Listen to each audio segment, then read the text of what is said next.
係謝志文謝醫生，咁我係修復齒科專科醫生嚟嘅。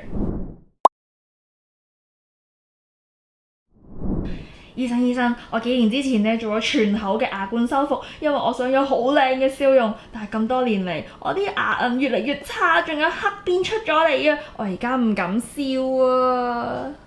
咁咧，等我哋睇下你嘅情況啦，睇下嗰個原因點解會令你咁失望。我哋睇下分析個問題嘅根源係咩原因先。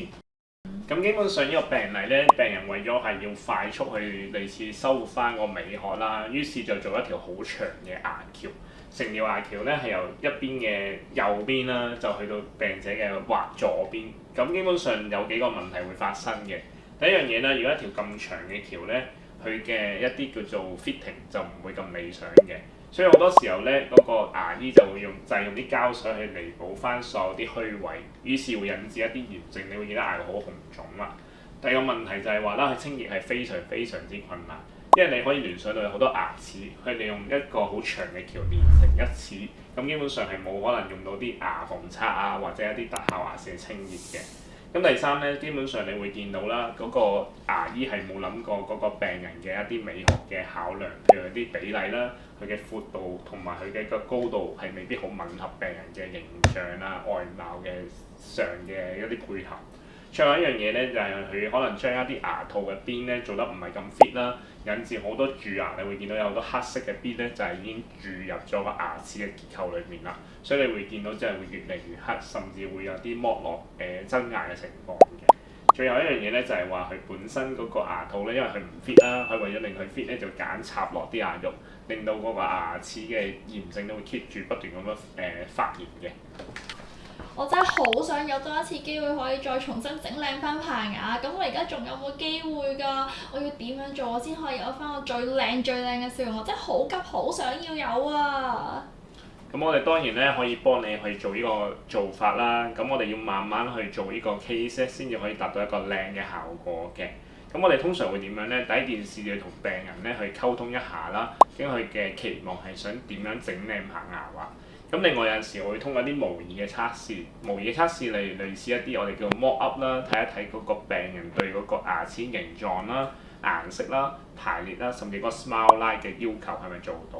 譬如你會見到啦，我哋有陣時會透過一啲類似 shade matching 睇翻個顏色個病人嘅感覺啦，例如透過啲臨時嘅牙套啦，睇一睇病人對嗰個排列上啊，或者嗰個形狀上啊、長同闊嘅比例啊、笑容線係咪做到佢嘅要求嘅？同埋有陣時，如果你發覺啲牙齦嘅高度唔係太理想咧，可以做一啲類似一啲小嘅手術去修正翻個牙齦嘅形狀啊、高度咁樣嘅。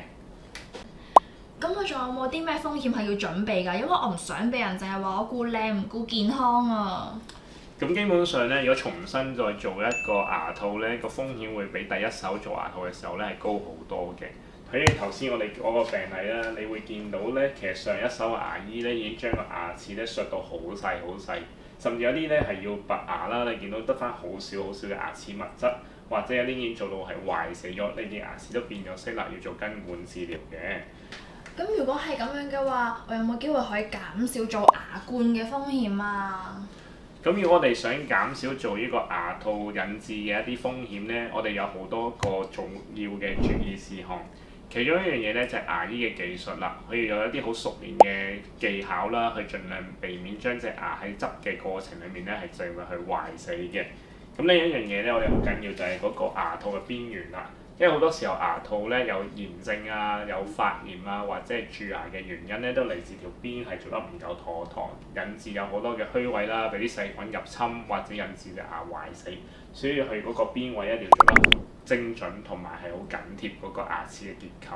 另一個問題咧就係咧，我哋想盡量避免用一啲太多嘅膠水去彌補一啲誤差，所以牙套嘅邊緣啊 fitting 一定要做得好妥當。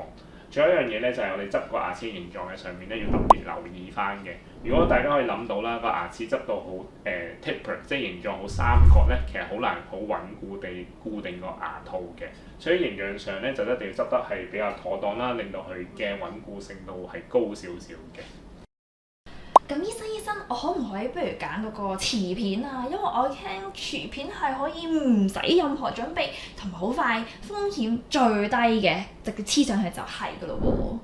喎。咁我覺得坊間咧將個磁鐵面咧講到非常之簡單，但其實磁鐵面比起牙冠有好多限制嘅。因為瓷片基本上要有特別嘅 case selection，即係要揀一啲病患係適合嘅。譬如有陣時部分病人啦，你會見到佢嘅琺瑯質嘅質素比較差咧，其實黏貼就冇咁理想嘅。另一個問題就係如果佢個咬合啦，病人比較有一個深咬嘅問題，佢咬嘅力度比較多，甚至會將個瓷片係整爛嘅、整裂嘅機會就會高好多啦。所以我覺得喺瓷片上咧係雖然係比較上冇咁創傷，但係佢適用嘅病例會比較少啲啲嘅。咁如果係嘅話，醫生你有冇啲咩特別嘅嘢想提點一下我啊？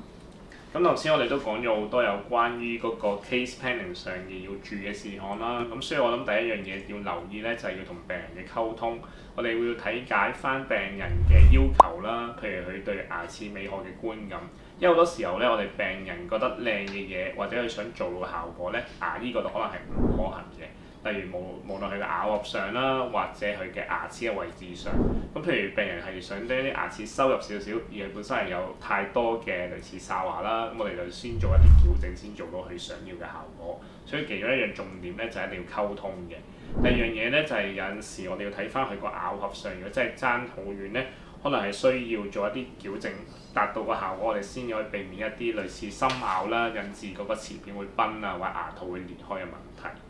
同埋有陣時，如果個病人咧佢係牽連一啲咬合上嘅改變啦，我哋如果係冇做一個模擬而直接貿然做永久咧，會引致有啲肌肉上嘅適應唔到啦，可能會有啲類似肌肉上嘅唔舒服啦，可能會抽筋啦、牙骹會痛啦，或者係成日有頭痛嘅問題。所以基本上任何一啲實行上嘅嘢咧，係必先經過一啲臨時嘅試驗啦，係適應到我哋先會進行嗰個永久嘅假牙製作嘅。咁所以希望今日嘅分享對大家有啲幫助同埋得益嘅，多謝大家。